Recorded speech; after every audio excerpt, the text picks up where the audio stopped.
A diagnosis can finally give an answer. An organ donation can change a life. One such story that exemplifies this is that of Suite Cody McClelland. It was around when I was 14 months old. I went to the hospital and I was crying a lot and they didn't know why. So when I was finally diagnosed, I was diagnosed with posterior urethral valves, which simply means I couldn't filter the urine quick enough. So by the time I was actually diagnosed, there was so much damage done on my kidneys that it was too late to save them. And then as time went on, they just deteriorated. It happens to a lot of people. Like my friend's dad just had a transplant. And when they kind of prepped me for a transplant, I met a kid that was just a year older than me. So really, it could happen to anyone at any time. There's no real time frame. The statistics are staggering, but luckily for Cody, he had someone in his family who was a match. Well, there was a lot of testing done for all my family, my mom, my dad, and my brother. A lot of things have to be done because they have to make sure that they're capable to give the kidney and that they're healthy enough. So we were just sitting at the table and we finally got the call that they gave us 3 dates. I think it was the 6th, 8th, or 12th. And really we had, I think it was 2 weeks before the date. So it was really last minute, but I was getting really sick pretty quick. So it was actually really needed at the time. Well, with his condition going downhill at that time before we got the call, the creatinine was going up and up, and what happens, and if we weren't a match, he would have had to go on dialysis, and then as everybody knows, on the waiting list, and then that could be 2-3 years, depending on the severity of his health and that. So it was a long drawn out thing. It was about a year long with all the testing and tissue testing and blood work, and once we made the decision that I was going to do it, we had to sit down and talk to him to make sure that I was okay to do it and wanted to and agreed with it. And it was just a long process. Well, it's pretty nice. I knew I could help my son out.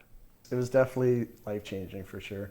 When you wait so long and you go through so many tests, and especially at my age, I was kind of put my life on hold because I couldn't go away for school and I couldn't do this. So when it happened, I was actually really excited, and I wasn't nervous. I was ready to get it going, get on with my new life. Like I feel healthier. I'm a lot more active.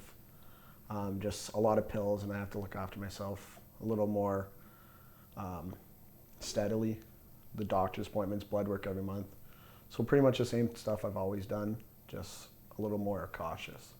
Throughout their long process of diagnosis and later recovery, the McClelland family received overwhelming support from the community. We're not the biggest community, but the support was just amazing.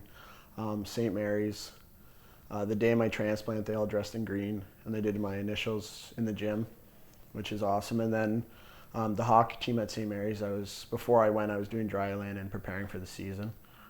So they sent me an article that was who started on me. They sent it, and they all signed and wrote a little message. And it's just a little piece from home that kind of makes you feel the support from home for sure. Now that you've heard Cody's story firsthand, what can you do to make a difference? Just one thing that everyone or anyone can donate. Just by signing, by going on the internet and being an organ donor, anyone. Because I know that a lot of people say, can I do this? Am I old enough or am I young enough? It doesn't matter. As long as you give the option, that's all we ever ask for. Cody's resilience and spirit led to him being named this year's Give the Gift of Life Walk's ambassador. Give the Gift of Life Walk is an awareness walk, and it's in support of organ donation, and it is also to raise funds for kidney patients. The walk takes place on Saturday, September the 15th at Roberta Bondar Pavilion. It's a 5-kilometer walk, and it's along the boardwalk to the lock, and then it's back again.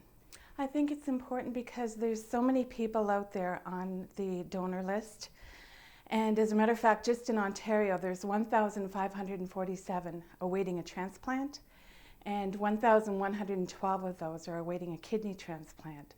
So you can save a life, If you're an organ donor, if you make that decision, you can save a life. There's 8 lives that can be saved by one donor. If you would like to support Cody, his family, anyone else participating in the walk, or sign a team up yourself, visit www.kidneywalk.ca. Reporting for Shaw TV, I'm Jasmine Pozo.